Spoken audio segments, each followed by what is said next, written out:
Halo, assalamualaikum warahmatullahi wabarakatuh. Senang saya bisa berjumpa lagi dengan sahabat.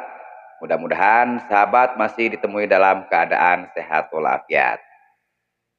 Di pertemuan video kali ini, kita tetap akan membahas masalah kadar emas dan persentasenya. Kenapa saya mengulang-ulang masalah kadar emas ini? Karena masih banyak sekali dari sahabat-sahabat kita di luaran sana yang belum paham betul kadar karat dan persentasenya. Di sini pun masih banyak yang komentar yang belum paham kadar karat dengan persennya. Nah, jadi saya tidak akan bosan-bosan untuk terus memberikan informasi masalah kadar emas ini biar sahabat betul-betul saat membeli emas perhiasan mendapatkan keuntungan waktu kita nanti menjual emas kita kembali. Jadi sahabat, pasti ada yang bertanya, seberapa penting sih kita harus mengenal kadar karat sama persennya ini? Tentunya sangat penting sekali sahabat. Dan tentu ada alasannya. Nah, di sini saya akan memberikan alasan kenapa sahabat harus mengetahui kadar emas dan persentasenya. Jadi gini sahabat,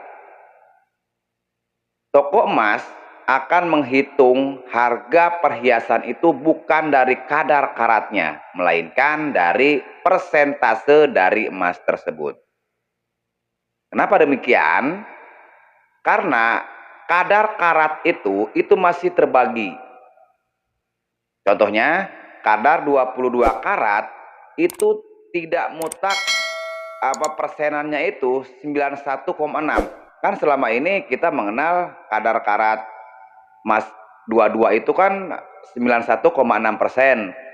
Ya sebetulnya kadar emas untuk 22 karat itu sebetulnya bukan 91,6 saja, melainkan ada persen-persen lain.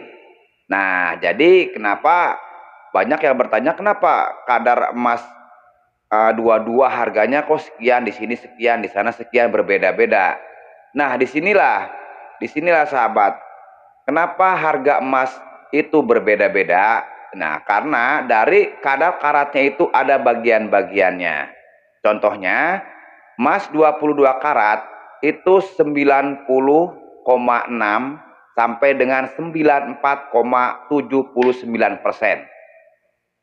Jadi jika sahabat si Polan membeli emas 22 karat dengan kadar 91,6 dan si Polan yang satunya membeli emas kadar 22 karat persenannya 94,79, jelas berbeda.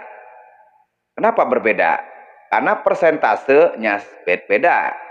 Walaupun itu benar emas 22 karat. Nah, disinilah banyak sekali dari sahabat-sahabat kita yang tertipu oleh toko emas yang nakal. Banyak kok dari komentar-komentar dari sahabat itu menanyakan harga sekian, Mas harga kadar sekian berapa sekarang? Saya tidak pernah langsung bilang sama yang komen itu harganya sekian. Saya selalu menanyakan kadar emas yang sekian karat itu berapa persen. Karena apa? Yang dia bilang, yang dia tanyakan, contoh 23 karat, ternyata persentasenya yang asli di surat itu bukan emas dari kadar 23 karat. Makanya saya tanya balik, berapa persen? Karena perhitungan emas itu bukan kadarnya, tetapi persentasenya. Nah, makanya sahabat harus tahu betul kadar emas beserta persentasenya. Jadi biar sahabat itu tidak bingung, biar tidak tertipu lagi oleh toko, karena ada toko termasuk saya sendiri, kita membeli emas perhiasan kadar sekian, ternyata di surat itu tidak sama atau bukan persenan dari kadar emas yang toko bilang. Begitu loh. Karena gini, yang dikhawatirkan sahabat, yang dikhawatirkan, kita mau membeli emas 22 karat. Kata pihak toko, ini yang 22 karat.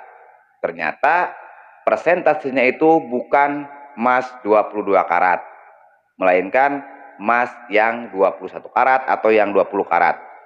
Nah, yang dikhawatirkan itu kita mendapatkan emas yang di bawah 22 karat, tetapi kita membayarnya emas 22 karat.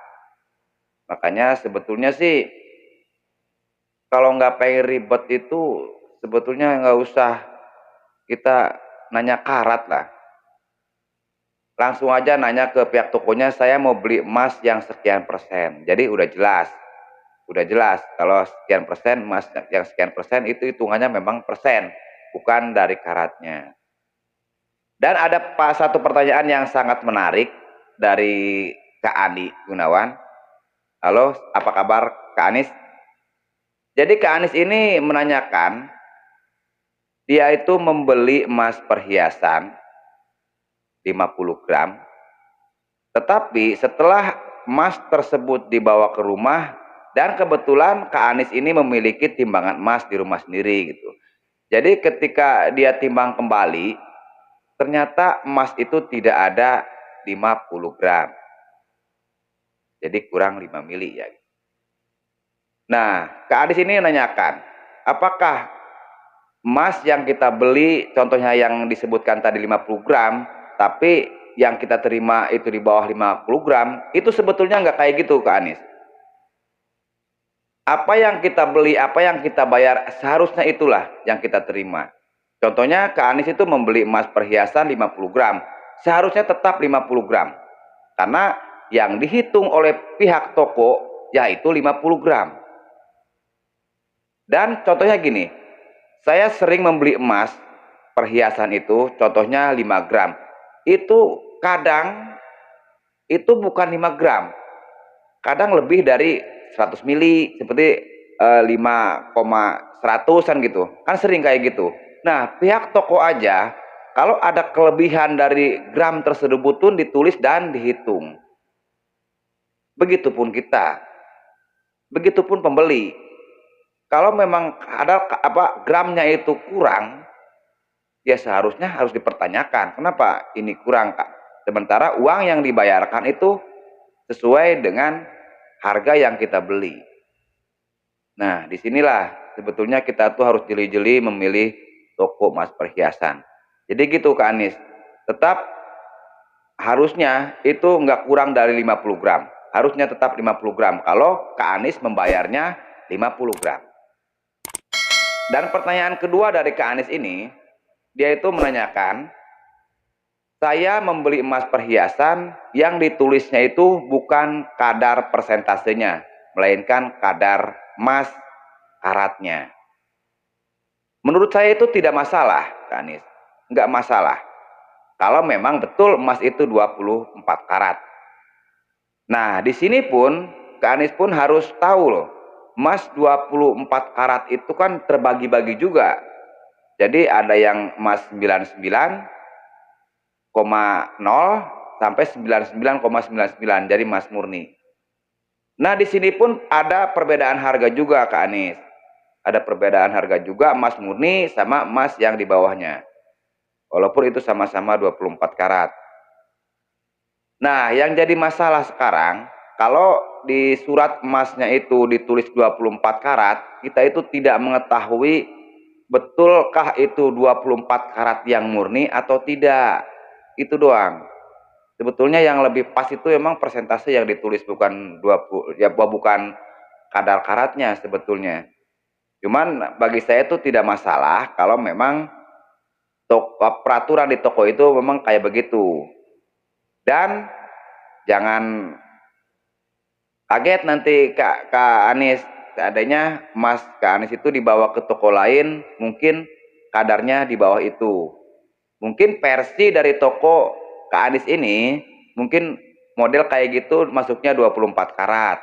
Walaupun di toko lain bisa jadi itu emas 23 karat. Bagi saya tidak masalah kalau memang dia mengikuti harga pasaran. Karena yang lebih tahu masalah itu pihak tokonya.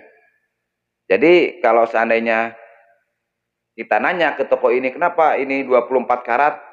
Kalau dibawa ke toko lain kok jadi 23? Pihak toko bisa menjawab, ini versi saya 24 karat. Paling begitulah, paling kalau dia terpojoknya. Ini versi 24 karat dan harganya pun memang harga yang sesuai dengan persentasenya. Itu bisa jadi demikian. Karena dari toko langganan saya pun demikian. Saya minta 24 karat, dikasihnya 23 karat.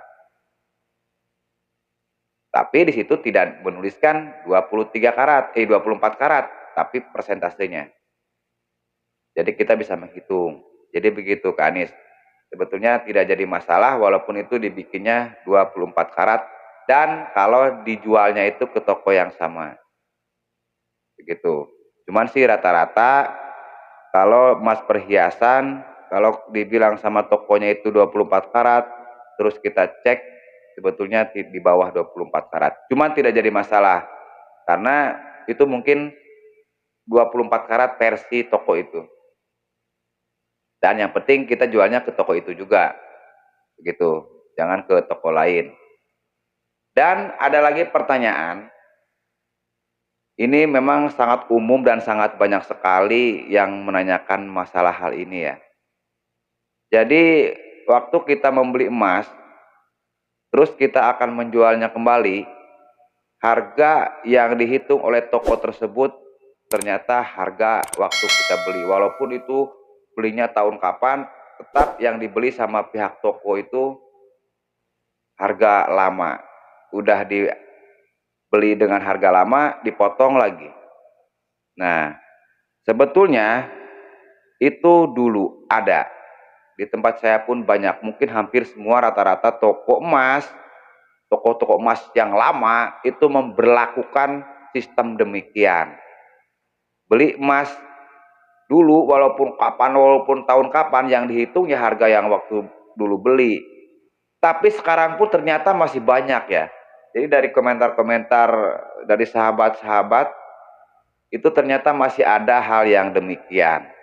Kalau di tempat saya itu sudah tidak ada, itu sudah tidak dibeli lagi. Jadi sekarang tuh banyak saingannya. Jadi mereka merubah sistem dengan mengikuti aturan pasar yang ada. Kalau di tempat sahabat masih ada hal toko yang demikian, coba sahabat cari ke toko lain yang memang mengikuti harga pasaran.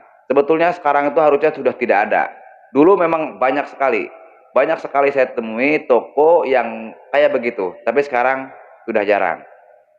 Tapi ternyata masih ada di daerah-daerah yang memberlakukan hal tersebut. Itu mau untung sendiri gitu. Mau untung sendiri. Karena kalau jual beli emas perhiasan itu tidak selalu dilebur loh. Emas yang kita jual itu tidak selalu dilebur, itu banyak emas yang kita jual tuh sama dia tuh dicuci lalu dijual lagi. Dan dijual lagi pasti dengan harga saat itu. Demikian. Ya mudah-mudahan toko-toko yang kayak gitu itu sudah nggak ada lagi.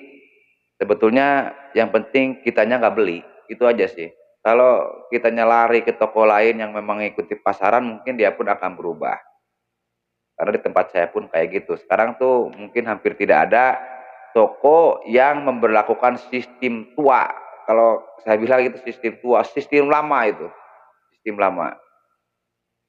Dan ada yang menanyakan tip untuk memilih toko. Sebetulnya dari video-video sebelumnya sudah saya sampaikan, kita susah sebetulnya untuk memilih toko, kecuali kita mempraktekkannya dulu dan kita rugi dulu.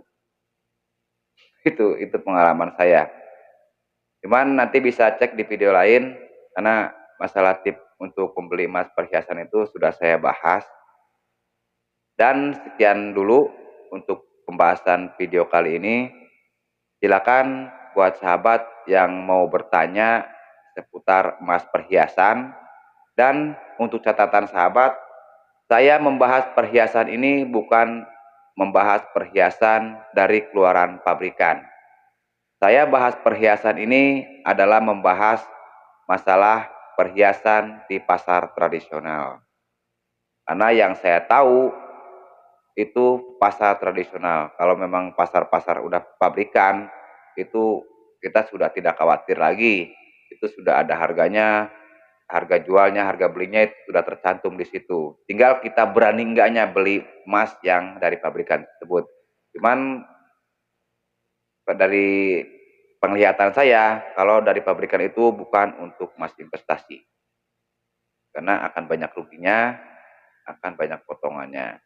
Kalau sahabat pengen ngelihat benar enggaknya apa kata saya, sahabat jangan beli dulu, sahabat cek harga emas yang bikinan pabrikan dan di situ ada harga buybacknya, harga jual kembali.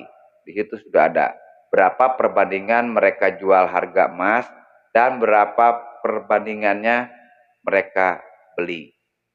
Dan lagi-lagi tetap walaupun dari pabrikan yang dia hitung dari harga dasar, bukan dari harga kita beli. Makanya kalau untuk investasi masih menang kita beli di toko tradisional. Tapi ingat, carilah toko tradisional yang betul-betul bisa dipercaya. Oke sahabat, demikian mudah-mudahan ini bisa bermanfaat. Dan buat sahabat yang baru gabung, jika video ini bermanfaat buat sahabat dan ingin mengetahui informasi-informasi masalah emas, silakan subscribe, jangan lupa like, komen silakan. Mungkin kalau ada yang mau ditanyakan silakan tulis di kolom komentar. Insya Allah kalau memang saya bisa menjawab, saya akan jawab. Dan jika saya tidak bisa menjawab, saya akan cari dari sumber-sumber yang bisa dipercaya. Terima kasih masih mendukung channel ini dan saya akhiri. Wabillahi taufiq wal hidayah. Assalamualaikum warahmatullahi wabarakatuh. Permios.